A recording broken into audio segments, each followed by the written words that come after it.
Welcome back to Late Night Live. I'm here with Fee and Risha from Coffee for Craig, a homeless charity here in Manchester. Now, Fee, I believe you had a story to tell about an event that happened recently that was in the papers. Yeah, it was more of a follow-up, to be honest. The MEN, who have been incredibly supportive of us over the last couple of years and run multiple stories on the work that we do,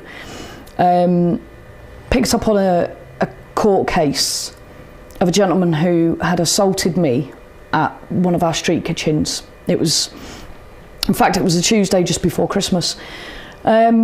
So he came to our street kitchen, presented as, he wasn't actually using the street kitchen, but he was one of the guys that had been homeless at one point.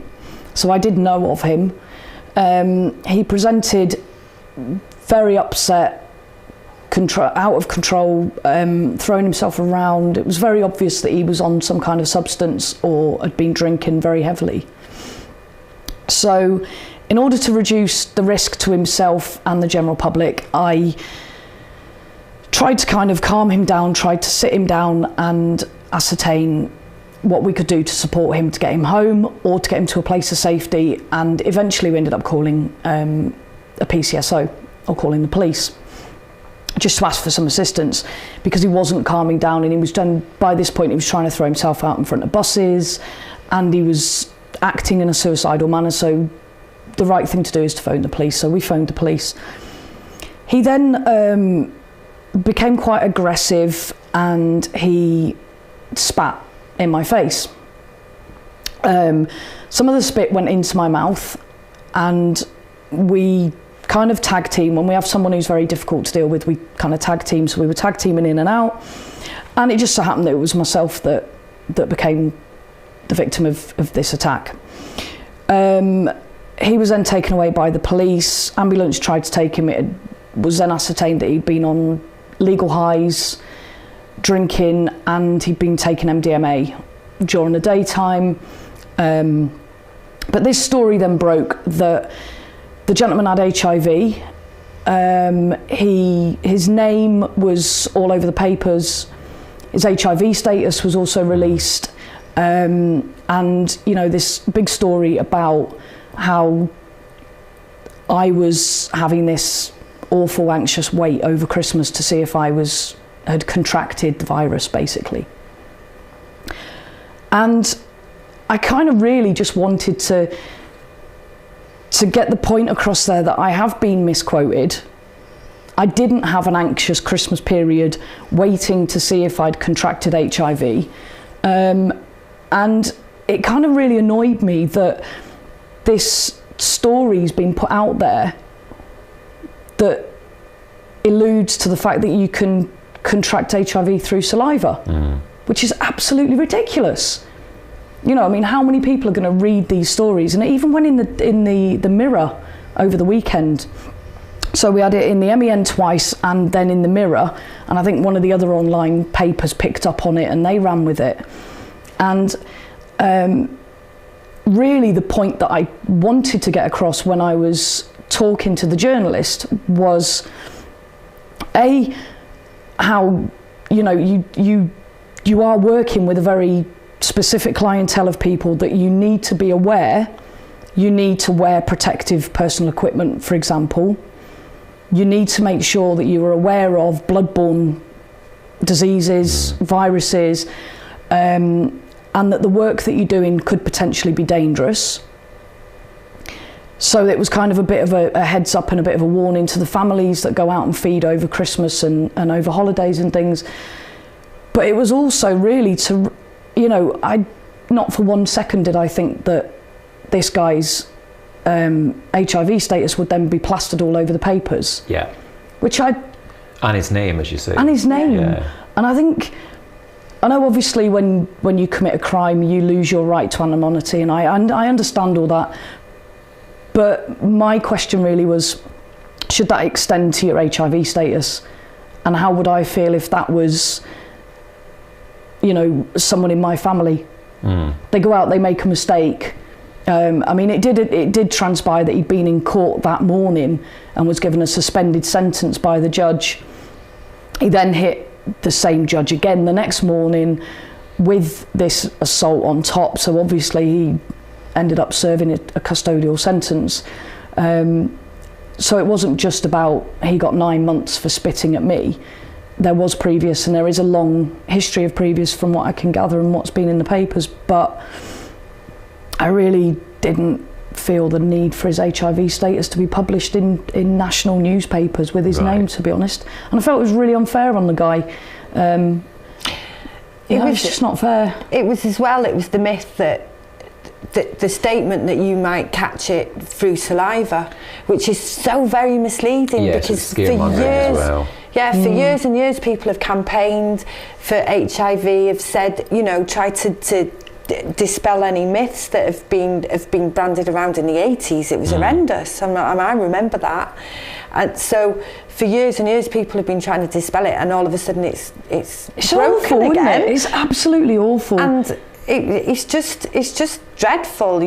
People need educating, and it's a whole new generation of people who would be reading that who might misleadingly think you can catch it through kissing someone, which obviously you can. You just cannot. It's just a blood-borne disease. I know, you know, there was mention in one of the articles that, you know, the guy might have had gum disease, might have had blood in his saliva, that type of thing. But once that's left his mouth and gone through the air, there's so many variables that just to black and white say you can catch it from his saliva is so incorrect. Yeah. It's just, you know, it is scaremongering. Well, I'm glad the chance to put the record straight. Yeah, absolutely. And I don't want the people of Manchester and the people reading the Mirror, whoever they might be, you know, I really don't want those people to be going away thinking that you can catch HIV or to shy away from helping somebody who's homeless. Exactly.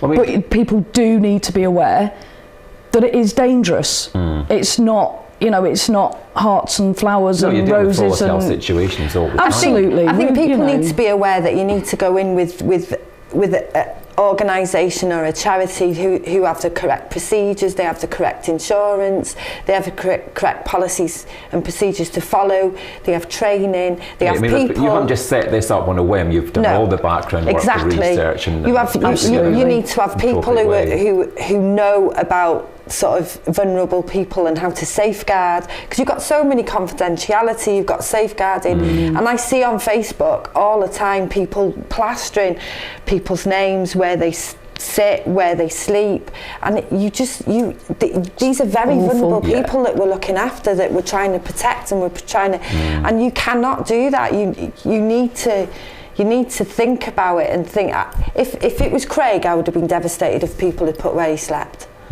You know.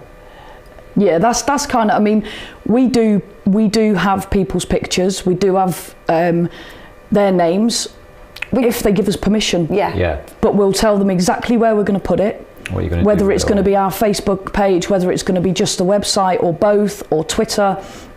To be honest, and we're open about it. I don't think we ever use people's names unless they go on themselves and post themselves. I try not to. Yeah. Or I use a fake name. Yeah. Well, we've got a couple of minutes left. Tell us more about what happens now from this point on with Coffee for Craig. If anyone wants to volunteer, how would they get in touch? I know you were saying you're looking for land to have more space. How people can donate. I mean, we've got a Facebook page, Coffee for Craig. Facebook, Google us. We've got Twitter at Coffee for Craig. We've got a website, but we have got a brand new website coming, made by Tilly, twin of Billy. And so people can donate. They can message us. They can donate through PayPal. How do you? Yeah, you can. PayPal. If you go onto our Facebook account, it's all on Facebook, but primarily volunteers wise, you just email volunteer@coffeeforcraig.com. It's coffee and Sam will get back to you. 4. Yeah, digit 4. Coffee 4 Craig. Okay. But at the moment, our biggest thing that we really, really need is land. In Manchester. Yeah, we've been given a building a can't say too much about where it is, what it is, who it belongs to at the moment, but all Nice to be will given a all building, will be though. No, revealed. it's not a bad amazing. gift, is it? It's just Not too bad at all, phenomenal. eh? It's not shabby, that. It's a very beautiful building. Uh-huh. It's a stunning building, and we can't wait to actually take it apart, move it, and put it back up again. Right. But in order for us to be able to do that, we're looking kind of middle to end of February. We need a piece of land. So a car park, the back of somebody's building, anything really that we can put a kind of large-ish porter cabin style building that we can then use as a 7-night-a-week provision. So we'd be open 7 nights a week with various groups operating from there, including core obviously, and ideally we'd like to work with the council on this, and really enable us to become kind of that out of hours service, if you like, for people to just turn up on the door and say, help. Yeah. Where do I go? What do I do? Yeah. And for us to be able to take referrals. Well, I work hope with it all people comes and good for get you. them- I get them hope off. somebody out there can give you some land to Oh, go to definitely. building. Give us some land. I think it's That'd be great work that you amazing. both do, and it's lovely to speak to you tonight, and good luck with the rest of everything that you do. Oh, Thank you very much, much. Drew. And that's it for this part of Late Night Live. We'll be back in just a couple of minutes with more of today's news stories.